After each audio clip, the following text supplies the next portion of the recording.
We are huge fans of every type of animatronics, and in today's video, we're going to be talking about and ranking the rarest and coolest animatronics based on video game characters. If you're an animatronics fan, don't forget to subscribe and ring the bell to turn on all notifications. Portal. Fact.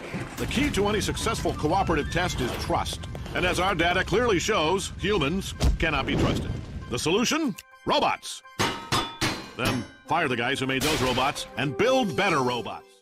The Portal franchise is one of the most engaging puzzle games of the last decade, and beyond the mind-bending physics, it is also known for its charming robot characters, like Atlas and Peabody, Wheatley and GLaDos. This franchise has generated countless cosplays, fan arts, and even fan-made animatronics. Back in 2016, a YouTube channel named 24/7 Testing started an exciting project. They decided to bring to life a Wheatley Animatronic. The character was first modeled and 3D printed, and then assembled and programmed. The team documented the whole process and uploaded it on their YouTube channel, and also on their webpage, animatronicwheatley.com. The whole animatronic took about 2 years to be finished, and it is amazing. You should definitely go take a look at the project's page because the process was fascinating. But this is not the only animatronic that this franchise inspired. The team from the YouTube channel Element 14 Presents decided to bring to life an apocalyptic creation, the one and only GLaDos. Oh, it's you. It's been a long time. How have you been? I've been really busy being dead. You know, after you murdered me. You did what? To be able to create this animatronic, they used a Raspberry Pi 3.0 so that it could talk and have many other different functions. The animatronic was also modeled and then 3D printed. Then they sculpted the pieces using fiberglass, and the model turned out to be spectacular. This animatronic says 15 iconic GLaDos phrases, has integrated LED lights, and can perform many actions. We're going to leave a link to the project in the description, so you can check it out yourselves. It's worth a watch. And without a doubt, the most impressive of all the animatronics that this franchise has inspired is the one created by Weta Workshop. On September 13, 2012, Valve received a mysterious crate from Weta Workshop. Inside was a full-scale, articulated portal turret, complete with a motion sensor that detects movements and simulates shooting. All of these animatronics are amazing, very impressive, and completely worthy of being on this list. Just go. It's been fun. Don't come back. Chocobo Animatronics, Final Fantasy. Chocobos are some of the most reoccurring creatures in the Final Fantasy series, and also very popular among fans of the franchise. These are very large bird-like creatures that roughly act as the Final Fantasy equivalent of horses, being domesticated for use as mounts, for pulling carts and carriages, and for racing. And I mean, let's be real, who wouldn't want to see these beautiful creatures in real life? Well, we're happy to announce that this dream came true.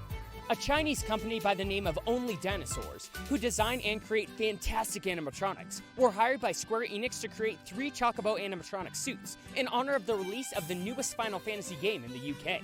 The Only Dinosaurs team put to work their best sculptors, machinists, and engineers to create these fantastic suits, and they did a very impressive job. These beautiful birds were finally presented at the 2016 EGX in an awesome corral-type booth where the people could watch these cute creatures in action, moving and interacting with them. These animatronic suits are so impressive and very cute, and while we do think they could have done a better job on hiding their actors' legs, we don't believe that this small detail takes away from the fantastic work that the team of Only Dinosaurs did. And great news, Only Dinosaurs does custom animatronics, and you can even request one for yourself. Mimir, God of War Animatronic. God of War has been considered one of the greatest games of the last decade. It's got a thrilling story, amazing battles, and many memorable characters. One of these characters is Mimir. Who are you? Me? I'm the greatest ambassador to the gods, the giants, and all the creatures of the Nine Realms. Mimir, or Head, as Kratos nicknamed him, is the Norse god of knowledge and wisdom, and an ally of Kratos and Atreus. When he is first found, Mimir is shown to be embedded within a tree. He has 2 small horns on his head and a growing gray beard. During battles, Mimir serves as a second pair of eyes for Kratos, alarming him when an enemy is attacking from one of his blind spots. Well, Mimir was brought to life as an amazing animatronic by Bar-L Studio, a company that specializes in animatronics, special effects, prosthetics, and model making. The studio announced via Instagram that they were working on the animatronic back in August of 2019, and they kept posting updates. They first began by sculpting the head and the horns with ZBrush and 3D printing, and then they worked on the internal mechanism. Next day came the sculpting of the character's skin using clay. It's so impressive watching all the details and textures being put into this part of the sculpture. Then, they created a mold using the clay sculpture. There was a lot of detail put into the horns, eyes, and even the teeth. Then, a silicone sculpture was made using the mold. This gave the animatronic the realistic texture that it has. Mimir's tattoos were added. After that, the mechanisms had to be tested so that the facial expressions worked perfectly. After this was done, the rest of the details, like the beard, were added. On January 6th of this year, Bar-L posted a full video presenting the finished animatronic, and as you can see, this representation of the smartest man alive is seriously stunning. The animatronic is so amazing that it even caught the attention of God of War developer Santa Monica Studio, who shared the reveal on Twitter, describing it as one of the single greatest tribute creations for God of War they had ever seen. We'll leave a link so you can check out the whole reveal video. The work behind this Mimir animatronic is awe-inspiring, and it is such a rare animatronic because it is the only existing animatronic from the God of War franchise, or any Sony franchise. Yoshi, Super Mario Bros. Movie. It is very likely that many people don't know or have forgotten about the 1993 live-action Mario movie. Directed by Rocky Morton and Annabelle Jankel, this movie was loosely based on Mario Bros. And when we say loosely, we really mean loosely. The characters have nothing to do with the ones from the video game, and for many people, this movie is a complete disaster. But since it was released, it has slowly gained a huge fan base that considers it a cult classic. Among the characters in the film, we find Yoshi. But instead of being a cute cartoon green dinosaur, Yoshi is brought to life as a realistic but small T-Rex animatronic. This animatronic was designed by Dave Nelson, who had previously worked in Child's Play and many other Stan Winston movies. At the time, this animatronic was one of the most advanced of its kind. To be able to move it, 9 puppeteers were involved. The animatronic was so impressive and well made that there were some Yoshi scenes added to the movie, so the animatronic would have more time on camera. We couldn't help but wonder where this animatronic ended up, and we're happy to report that after shooting the movie, Dave Nelson kept it. It was even reskinned and reused for a McDonald's commercial. Nowadays, it is in perfect condition at Dave Nelson's studio. If you want to know more about the production of the movie and this animatronic, go to smbmovie.com. We will leave a link in the description. Monster Hunter Beasts. Monster Hunter The Real.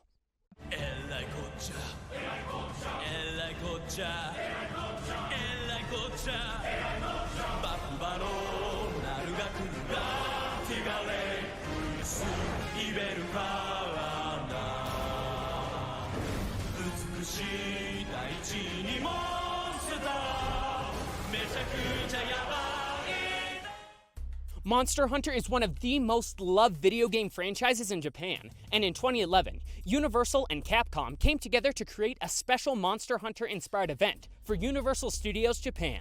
During this event, many of the game's locations and beasts were recreated at the park. Among the creatures that were recreated were Jinoga, Doboruberuku, the Tigrex species, and the Rathalos. The event was such a success that in 2012, Universal surprised guests with a huge and very impressive gold Raytheon animatronic. Then, in 2014, Universal announced a new special event created to celebrate the most iconic franchises that Japan has given the world. This event had many interactive attractions inspired by franchises like Attack on Titan, Evangelion, Resident Evil, and of course, Monster Hunter. This time, the attraction brought some huge and impressive animatronics, but the most amazing animatronic was of Zinogre. who, with the help of sound and effects, could be seen completely electrified. The best part of this attraction was that with the help of vibrating effects and sounds installed at the attraction, guests could physically feel the sensation of being struck by lightning.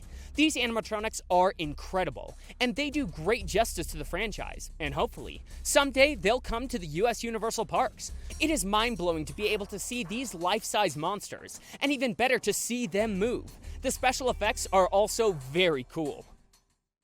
Mario and Wario Animatronics E3 Expo. Obey me, Wario. I am your master. Mario is your enemy. A few months ago, various videos, GIFs, and articles emerged that showed some of the mysterious puppet animatronics of Mario and Wario. As soon as this footage came to life, many users lost their minds trying to figure out where these animatronics were from, when were they used, what were they built for, and most important of all, where are they now? Well, today we're going to be solving these enigmas. To do that, we'll go back to the 1996 E3. This year, Nintendo arrived at the expo with a Nintendo 64 presentation. And in one of their booths, they surprised guests with two puppet animatronics of Mario and Wario. Nintendo hired the amazing team of artists of Michael Curry to design these animatronic puppets. Mario and Wario would switch and give guests a fabulous interactive show. The coolest thing of all is that Charles Martinet, the original voice of Mario, along with Dale Johannes, would voice the characters during these shows. This show and puppets were a huge success, obviously, so Nintendo brought them back for the 1997 and 1998 expos. They weren't there in 1999 or 2000, but came back for the 2001 E3. After this, they were never seen again. People started wondering what happened and ultimately assumed that they had been sold, or even worse, destroyed. But this is far from the case. In a statement made by Jeff Curry, company manager of Michael Curry Design, we learned that these animatronic puppets are in perfect condition and stored in a warehouse somewhere in Redmond, Washington, home of Nintendo of America. Recently, they were contacted by a group of people who restore animatronics to see if they would like to donate the animatronics, so they could restore them and be put on display in a museum. These animatronics look amazing, and they are pretty rare. They also generated a lot of mystery about their history and whereabouts. They were also the first animatronics based on a Nintendo franchise. Freddy Fazbear. It's no secret that whenever anyone talks about animatronics, it's almost a must to mention Five Nights at Freddy's. This has become a recurrent topic on our channel, because we know that a huge part of the Duck Squad is also Five Nights at Freddy's fan. So it's no wonder that it would appear again. Now, a dream that many of us animatronic fans probably share is to be able to create an animatronic from scratch. And that's precisely what Jorge Davo did. A channel named JDS uploaded a video that blew people's minds. In this video, we could see a half-built Freddy Fazbear animatronic. Fans all over began wondering if this animatronic was real or fake, if it was a computer animation, or even a sneak peek of the upcoming Five Nights at Freddy's movie. It turns out, this animatronic is 100% real and so amazing. We were able to get in touch with Jorge Davo, the animatronics creator, who told us all about his love for animatronics and the process of creating Freddy. Jorge is from Mexico City, and his love for animatronics began when he was a boy. He used to visit Walt Disney World frequently and fell in love with theme parks and animatronics, so of course, he wanted to own one. When he found out about all of the showbiz franchises that had closed in Mexico, he decided to track down where all of the animatronics from these restaurants ended up. He found that some of these animatronics were currently in the Old Toy Museum in Mexico City. So he went to the museum to speak with the owner in hopes that he would want to sell his animatronics. But sadly, they were not interested in doing so. So Jorge kept visiting the museum, checking the animatronics out, taking measurements, and studying them, because he had decided that he would build his own animatronics from scratch by reverse engineering the ones he had found in the museum. And it took him 2 weeks to be able to do so. He built and programmed the base for Fats Geronimo and Mitzi Mozzarella, but a final detail was missing. He didn't have the animatronic coverings. To solve this, Jorge contacted the one and only Aaron Fector to see if he could sell him the latex covering for the animatronics. Fector gladly agreed, and Jorge was able to finish his animatronics. After he finished his animatronics, Jorge began creating videos for TikTok, and in one of his videos, a user commented asking if he could build a Freddy Fazbear animatronic.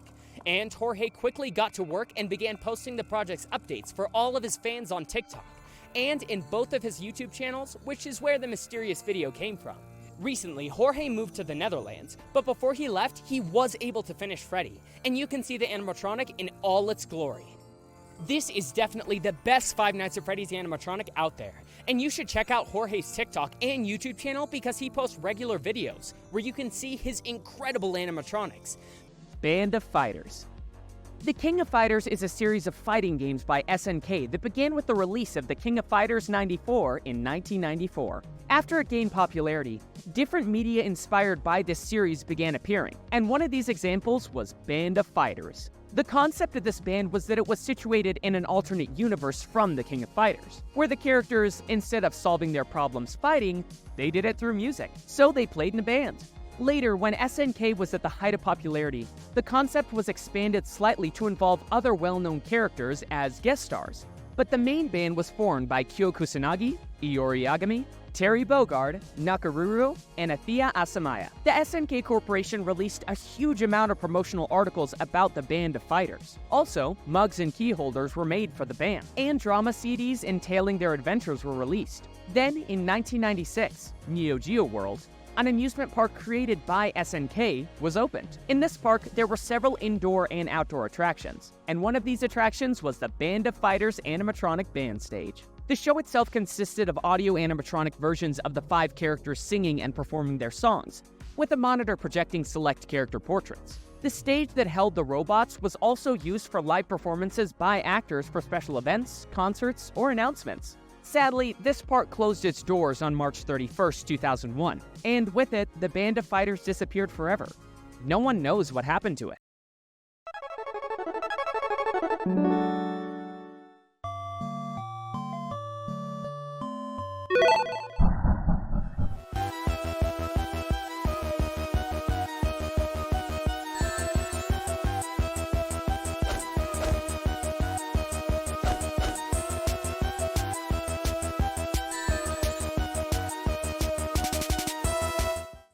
Goombas, Super Mario Bros. Movie. We're sorry to announce that we're going to have to bring back the infamous Super Mario Bros. Movie to your minds.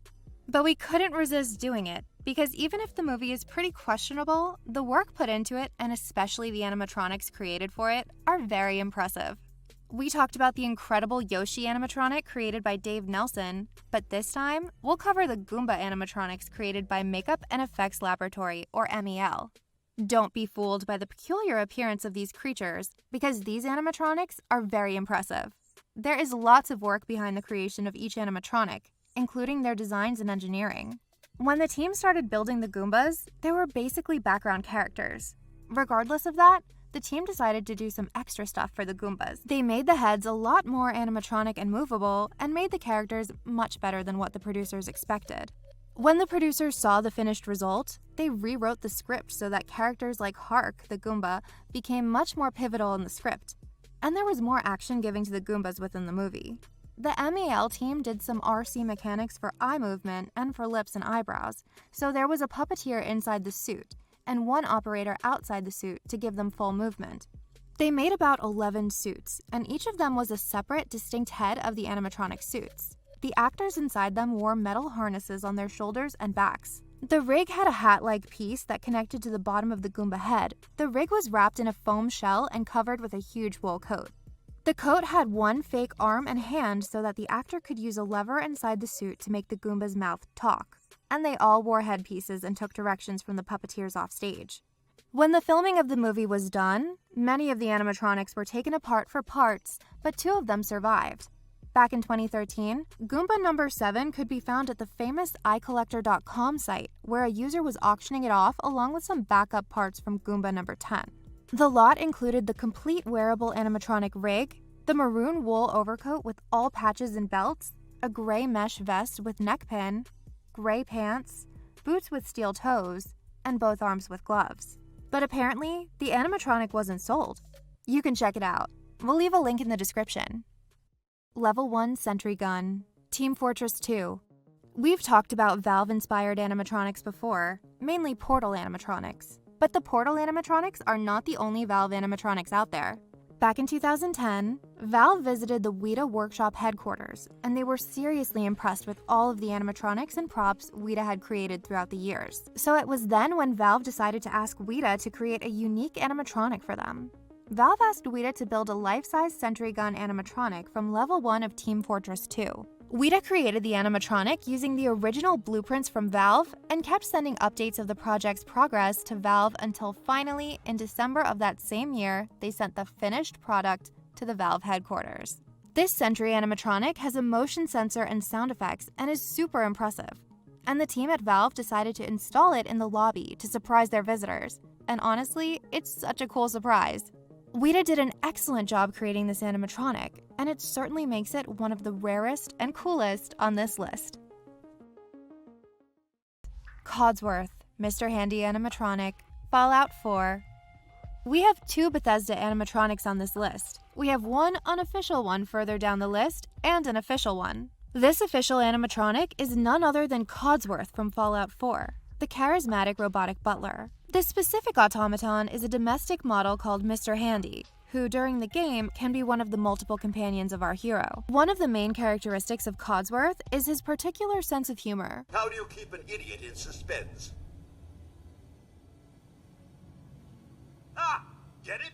Which Bethesda took into account when creating this impressive animatronic for the 2015 E3. They created an interactive booth with this fantastic life-size animatronic, Codsworth. In this booth, the robot interacted with the guests with its pre-recorded lines and jokes. There was also an actor who interacted with them on occasion, doing all types of questions, comments, and jokes related to their clothing or appearance. The booth appeared at not only the 2015 E3, but also QuakeCon and PAX Prime of the same year. This very impressive animatronic has several movements in its arms and gave the impression that it was floating on air thanks to a wall attachment. Codsworth was the first official Bethesda animatronic, and we can only hope that it is still safe and sound at Bethesda Studios. Licker, Resident Evil movie. Resident Evil is one of the best horror video game franchises, and its popularity took it all the way to the big screen. In 1997, Constantine Films acquired the rights to be able to produce a Resident Evil film, but after several problems with the script, they decided that the film would not be 100% based on the events of the games, and that it would have to have a new story, and even new characters. Even though the film has lots of CGI effects, several practical effects were used, like makeup and of course animatronics, which were done by Animated Extras International. One of the animatronics that was developed was a licker. To create this creepy creature, the team used the original design concepts, but then decided to modify them to make the creature bigger, scarier, and more aggressive. They also used a combination of several animals, like anacondas and lions, for the final design. The team created several molds and latex coverings for the creature's body and a huge and complex animatronic head, with many movements, all controlled by a special command. 2 puppeteers were needed to move the head, one to move the face, and the other to move the body. The Animated Extras team also created another less complex and much more resistant animatronic licker, so they could use it to throw through doors and windows, and that way they would not harm the main animatronic. For the final product, CGI was used to add effects to the creature's tongue, and there were also 3D models made for full body shots. While this film was not liked by Resident Evil fans because it had practically nothing to do with the game, the film manages to have several sequels. Fortunately, a new reboot was announced, and apparently, this time, the story will be based on the source material, taking place during the events of Resident Evil 1 and 2. Alduin, ScaryFactory Animatronics. Skyrim is one of the most important cult video games of the last decade, with versions and remasters for almost every existing console. And one of the favorite characters of the franchise is Alduin the World Eater. This magnificent and evil dragon is the main villain of the franchise. The dragon had been recreated in lots of forms, collectible figurines, and appears in so much merchandise. But the most incredible recreation came in 2016, when a post appeared on Reddit, claiming that someone had made a life-size animatronic Alduin. The animatronic had been seen in Scary Farm, Roca, Nebraska, but the post generated many doubts, and people wondered if the animatronic had been, in fact, modeled after Alduin.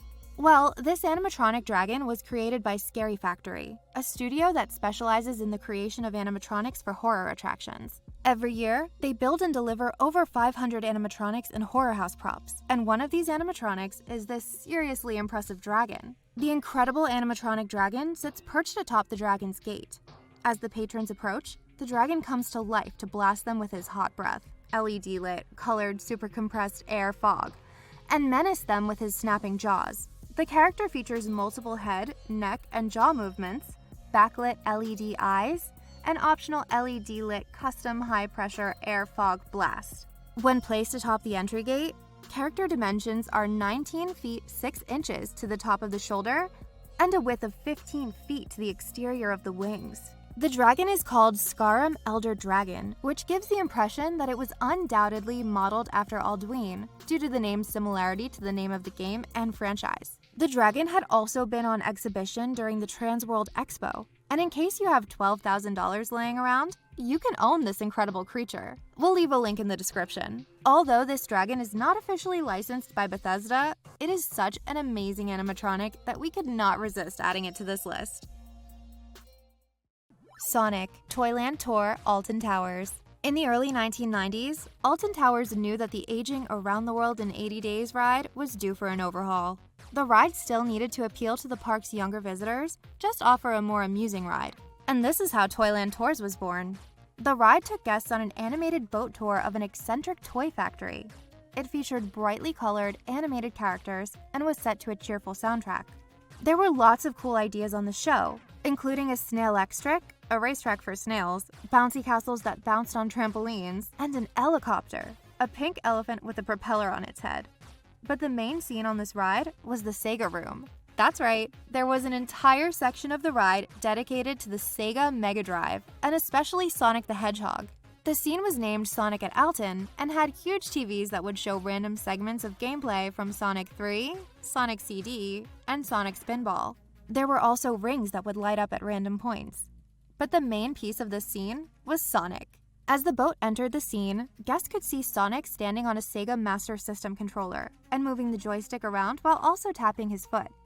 This animatronic, if we can actually call it an animatronic, did not have lots of movements. This scene was fantastic for gaming fans and other guests alike, but sadly the ride, especially the Sonic section, got very outdated over the years. In 2005, the ride still had Sonic's classic design and still continued to play Sonic the Hedgehog 3 footage on the TVs. This was definitely so outdated if you take into consideration that Sega wasn't even making consoles anymore by that time. Not only that, but the Sonic animatronic lost a lot of its abilities and stopped moving. So that same year, Alton Towers announced that the ride would close to be replaced by Charlie and the Chocolate Factory, the ride, and the Sonic animatronic was lost forever. Goro, Mortal Kombat movie. Mortal Kombat has been one of the most successful fighting game franchises in video game history. It has over 20 games for different consoles, and it has spawned several comics, novels, animated and live-action TV series, and also animated and live-action films. Mortal Kombat was adapted into two major motion pictures, Mortal Kombat and Mortal Kombat Annihilation. The first film came out in 1995, and despite mixed reviews from critics, the film became a financial success and gained a cult following from fans of the series. The film has many of the most famous Mortal Kombat characters, and one of these characters is Goro. To create this half-human, half-dragon character, Tom Woodruff and Alec Gillis from Amalgamated Dynamics were called. They decided that for the sake of time, they would build an animatronic suit that would have the upper arms, head, face, and neck being completely mechanically articulated. The suit weighed about 125 pounds and was worn by none other than Woodruff Jr., of course. To be able to handle the weight, they built a metal brace that went down his spine and to his hips, which displaced some of the weight, but even with that, it was still very heavy, confining, and hot, according to Woodruff. While Woodruff controlled the character's lower hands and legs, the animatronic part of the suit had to be operated by 13 to 16 puppeteers. They did this by feeding the information into a computer, making this the first motion-controlled creature the studio had ever created. But the animatronic frequently broke down, causing significant delays.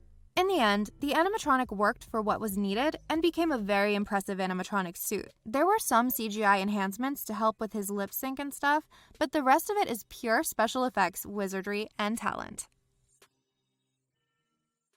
Five Nights at Freddy's Animatronics, DL Electronics and Mechanics. DL Electronics and Mechanics is an unofficial, closed, joint group of individual mechanics, programmers, and small technical enterprises that developed several Five Nights at Freddy's animatronics. Among their projects, they have many animatronics, including Funtime Freddy, Chica, Funtime Foxy, Circus Baby, and more. These animatronics are some of the best unofficial animatronics made. They have fantastic programming, LED lights, and some of them can even walk, like Circus Baby. Recently, DL Electronics announced that they are developing the most advanced Five Nights at Freddy's animatronics ever created. These animatronics will include Freddy Fazbear, Bonnie the Bunny, Chica the Chicken, and Foxy the Pirate Fox. They will be able to walk, talk, track people, sing, dance, and will have sound recognition. But the team needs help to be able to create this project, and we'll be leaving a link in the description so all fans can check it out and help them finish this amazing project. While these animatronics are not official, they are a worthy representation of the franchise. Fazbear Entertainment is not responsible for disappearance, death, or dismemberment.